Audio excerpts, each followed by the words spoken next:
I speak to you today of the date 7/7/2005, a bitter anniversary. Set aside the small concerns for a moment and remember all who died in London in the bombing 16 years ago, and all who have died in the murders of the most recent City of London, City of France, cities of Germany, and cities around the world at the hands of people who are disaffected. Just going to work on the tube when it became a death chamber. Survivors and others went to buses only to be met by more death.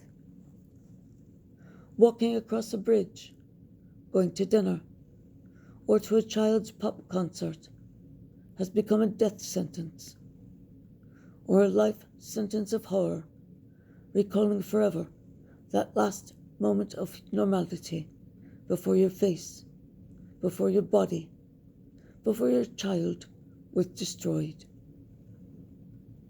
Remember the victims, and please remember the survivors every day. Remember these our allies in the fight against the insufferable idiocy that names itself falsely, slandering the name of one of the great, peaceful, loving religions so as to increase their recruitment. For we do not fight against Islamic terrorists. For these killers have no faith. They have no God. There is no God of death but Satan. And they fly the flag of Daesh because they would get less attention and far fewer followers if they blatantly admitted, we stand for nothing but evil and death, and whatever false credo we make up for the moment.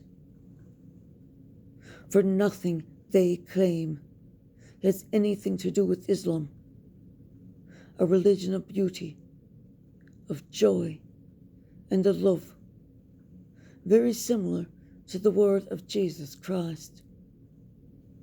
Half of the apostles of the Christian church are prophets in Islam.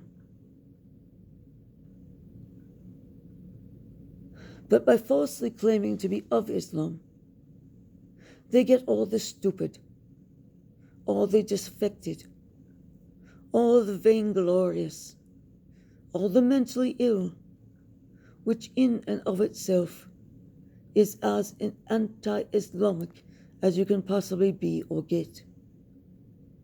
For Islam is a religion of unanimity, where all worship as one voice, one body, one mind. The whole idea of a single person standing out goes against everything that is Islam, everything that is of the Prophet. This should be clue number one.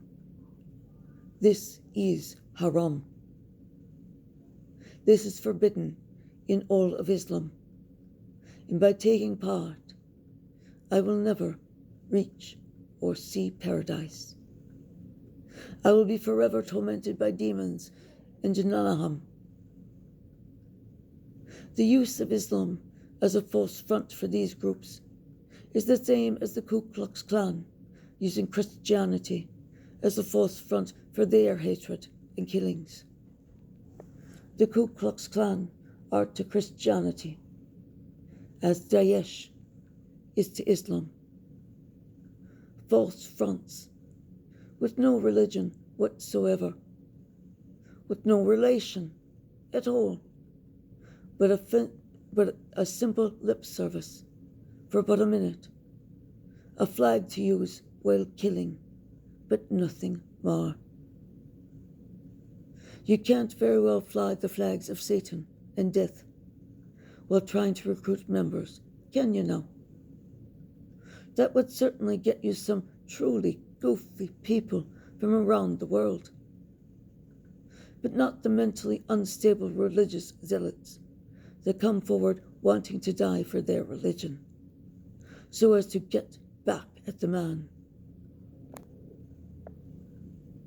But only the mentally ill would fail to recognize that all of these actions and statements are counterintuitive, counter to the teachings of the prophet, and counter to the teachings of Jesus Christ.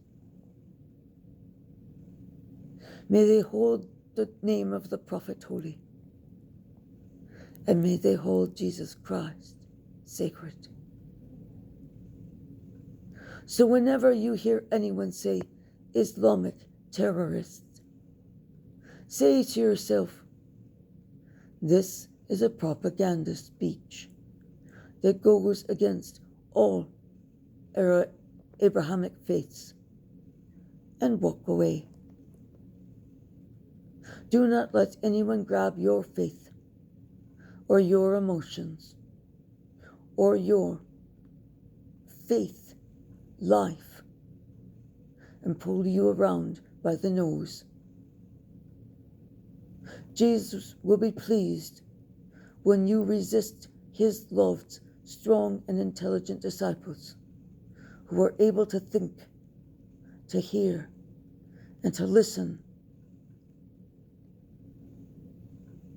May the peace of the Lord Jesus Christ, the one true God of Abraham, Isaac, and Jacob,